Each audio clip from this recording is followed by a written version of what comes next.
La desobediencia. Cristóbal von Schmidt.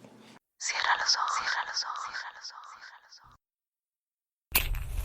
Si escuchas que alguien se acerca, no temas. Todo estará bien.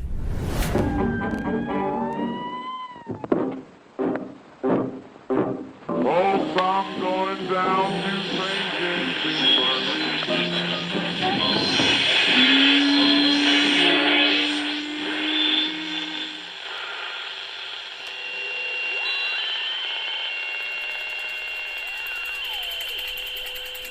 Estás escuchando Crónica Lunares, el lugar del mundo donde entra por tus oídos.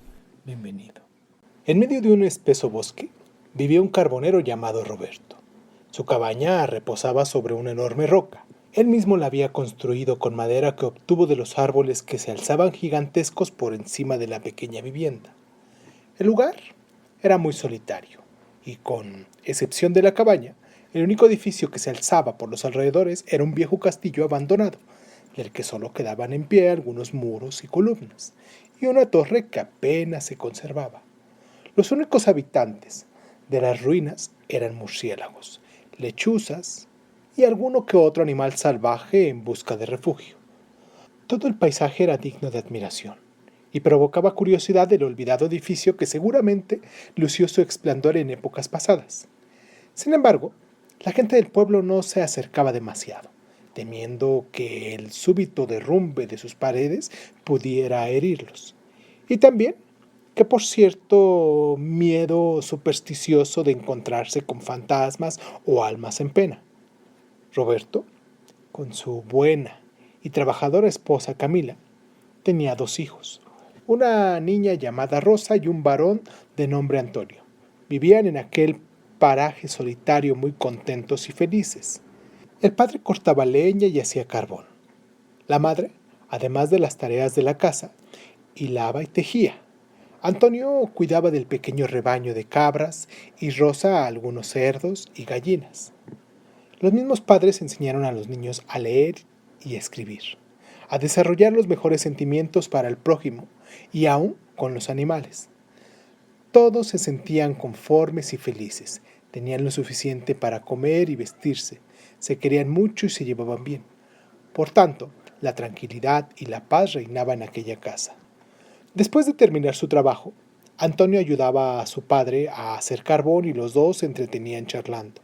El carbonero sabía muchas historias y cuentos y le gustaba relatárselos a sus hijos.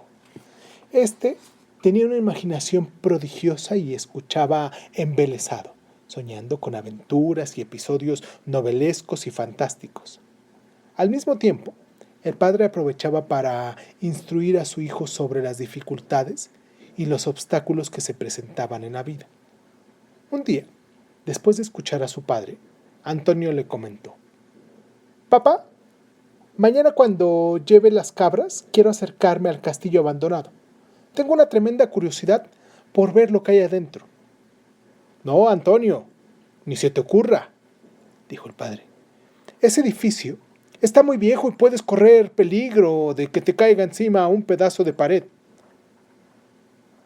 «¿Cómo es que lo dejaron abandonado, sin habitarlo nadie, papá?», preguntó el muchacho. «Según cuenta la leyenda», dijo el padre, «su dueño era un hombre despiadado y cruel. Eso enseña que el que mal anda en la vida, mal acaba, hijo mío». Antonio prometió obedecer a su padre y no acercarse por las ruinas del castillo, pero en el fondo de su alma la curiosidad, alentada por su poderosa imaginación, creaba en el pequeño un oculto deseo de que algún día podía visitar el castillo abandonado, donde se encontraría con seres maravillosos que lo harían vivir 1000 aventuras. Un día estaba Antonio cuidando a sus cabras cuando vio a sus pies una pequeña zorra herida. Seguramente se habría caído de un árbol lastimándose. Antonio, conmovido por el pobre animal, la levantó acurrucándola tiernamente en sus brazos mientras le decía: «Pobrecilla, qué golpe tan grande te habrás dado. Por suerte te he encontrado conmigo». El niño la curó y al regresar a su casa con las cabras también se llevó la zorra. Cuando la mostró a la familia, el padre le dijo: «¡Qué linda zorrita! Debe ser pequeña, tendrá apenas unos meses. Es fácil domesticarla. Si quieres, la puedes tener en casa». El muchacho se alegró de que su padre la dejara conservar a la zorra y, con todo cariño, ésta se fue acostumbrando y al final seguía a todas partes a su amo, como un dócil perrito. La zorra creció convirtiéndose en un hermoso animal, de lindo pelaje y gran cola, la cual sabía manejar con todo orgullo. Un día la zorra, no pudiendo con su instinto, se comió una de las gallinas que cuidaba Rosa. La madre se puso furiosa y quiso matarla, pero Antonio le rogó que no lo hiciera. Finalmente, decidieron regalársela a un herrero que venía a comprar carbón a Roberto. Antonio no quería desprenderse de su zorra, pero su padre le dijo severamente: «Si algún día tú robaras algo, haría lo mismo a pesar de todo lo que te quiero». El niño no respondió, pero cuando estuvo a solas con sus cabras en el bosque lloró mucho porque extrañaba a su querida compañera. Pasó el tiempo y Antonio se consoló de su pena, aunque nunca olvidó a su vieja amiga. Pero sí olvidó los consejos de su padre que le había prohibido acercarse al castillo abandonado. Hasta ahí llegó con sus cabras y estuvo recorriendo los alrededores. Al atardecer, cuando quiso regresar a su hogar, notó que le faltaba una cabra. La buscó, pero no logró dar con ella.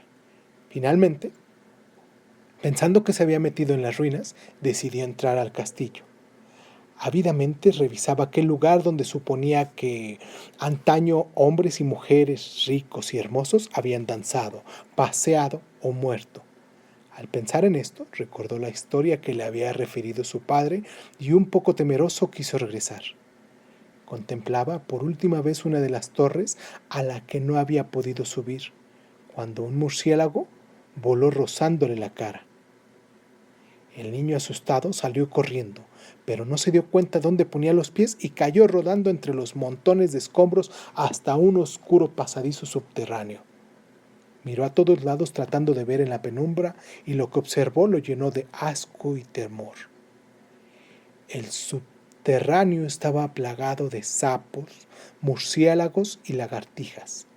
Sintió una gran desesperación por salir de ahí y comenzó a gritar pidiendo auxilio, pero solo le contestaba el eco de su voz rebotando en las viejas paredes de las ruinas. Finalmente, agotado, se dio cuenta de que tendría que pasar la noche en aquel lúgubre pasadizo. Por supuesto que no pudo pegar los ojos. A la mañana siguiente, cuando asomó el sol, el niño comenzó a buscar desesperadamente una salida, pero por más que revisó el lugar no encontró ninguno. Ante la idea de tener que pasar otra noche en aquellas condiciones, Antonio creyó morir y arrodillándose rezó desesperado: «Sálvame, Dios mío, sálvame. Sácame de este lugar, por favor. Prometo no volver a desobedecer a mi padre, pero haz que encuentre una salida». Comenzaba a anochecer cuando oyó unos leves pasos por encima de su cabeza. Quiso gritar horrorizado, pero se desmayó. Cuando volvió en sí, sintió que algo le lamía la cara suavemente. Abrió un ojito con gran temor y ¡oh, alegría! Era su zorra, la que él había recogido en el bosque y amorosamente había curado. «Pobrecita, no te has olvidado de mí», le dijo, y al acariciarla notó que tenía una soga atada al cuello. Seguramente la zorra la había roto al huir de la casa del herrero. Esta vez, Antonio tenía mucho menos miedo de estar acompañado por su amiga. A la mañana siguiente se dedicó a buscar el agujero por donde había pasado la zorra. Al final lo halló, y la zorra lo llevó a través de los oscuros pasadizos hasta la luz del día. Apenas salieron, Antonio se arrodilló, abrazando a la zorra y dando gracias a Dios por haber podido salir de aquella horrible cueva. Mientras el niño emprendía el camino de regreso a su casa con su amiga, los afligidos padres ya creían que le había ocurrido lo peor. Esa mañana, al ver que había pasado la segunda noche sin noticias de Antonio, Estaban los padres y la hija reunidos en la cocina. Las dos mujeres tenían los ojos rojos de tanto llorar al pensar que había desaparecido el niño. En ese momento, cuando el padre se disponía a salir a buscar al niño, llegó Antonio con la zorra y echándose en brazos de los suyos, lloró de alegría. A la hora de la cena, estando todos reunidos, Antonio relató su aventura angustiosa y los terribles momentos que había pasado. ¿No te hiciste ningún daño?, preguntó la madre. No, contestó Antonio. Quedé un poco mayugado, pero fue peor el miedo que pasé. Tuviste suerte con tu zorra. Te devolvió el favor por haber sido tan generoso con ella y salvarle la vida, dijo el padre. ¿Y ahora ella me salvó a mí?, contestó el niño. ¿Ya ves cómo es importante ser caritativo y ayudar al necesitado y al desamparado? Si eso hacemos con los animales, ¿qué no debemos hacer con los seres humanos? El hombre solo es producto de lo que realiza y cómo lo realiza. Cada uno recibe espiritualmente lo que da. Si uno ha hecho algo mal, pero guiado por una buena intención, al tiempo esto es reconocido y perdonado. Pero si la intención es mala, el castigo vendrá a la larga o a la corta. Tú tuviste tu castigo al desobedecerme, pero como tu intención no era dañina, acudieron a ti para ayudarte los seres a quienes antes habías favorecido. Antonio, conmovido por las palabras de su padre, le pidió perdón por haberle desobedecido. A la mañana siguiente, el herrero llegó a casa del carbonero buscando su zorra y al verla junto al muchacho le dijo: ¡Ah, bandida! Extrañabas a tu antiguo dueño, ¿eh? Antonio le contó lo sucedido y le dijo que no deseaba desprenderse de su querida compañera. El herrero, comprensivo, contestó: Está bien, es lógico, muchacho. Y mientras los dos reían, la zorra movía su hermosa cola con alegría.